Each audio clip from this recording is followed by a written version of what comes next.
एक बार की बात है, भगवान विष्णु और भगवान ब्रह्मा के बीच एक आर्गुमेंट हुआ कि दोनों में कौन सबसे श्रेष्ठ है। ये आर्गुमेंट बढ़ता गया और उन्होंने पौराणिक वेदों में इसका जवाब ढूंढना चालू किया। वेदों के अनुसार भगवान शिव सबसे सुप्रीम थे, लेकिन अभी भी ब्रह्मा और विष्णु ये बात मानने को तैयार नहीं थे। इसके बाद दोनों के बीच एक रोशनी का खंभा खड़ा हो गया, जिसकी ना कोई आरंभ था और ना ही कोई अंत।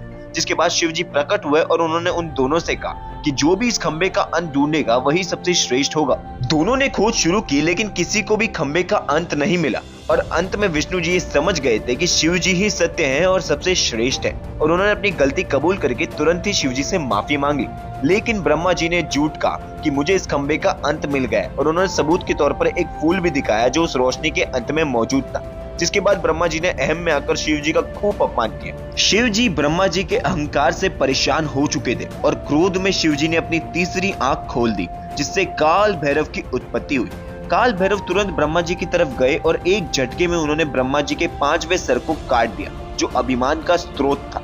लेकिन अब काल भैरव एक ब्रह्म हत्या कर चुके थे, जो कि काफी बड़ा पाप था। शिवजी ने काल भैरव से कहा कि तुम्हें भी इस पाप का परिणाम भोगना होगा और तुम्हें इस कटे सर के साथ ही पूरी पृथ्वी का चक्कर लगाना होगा।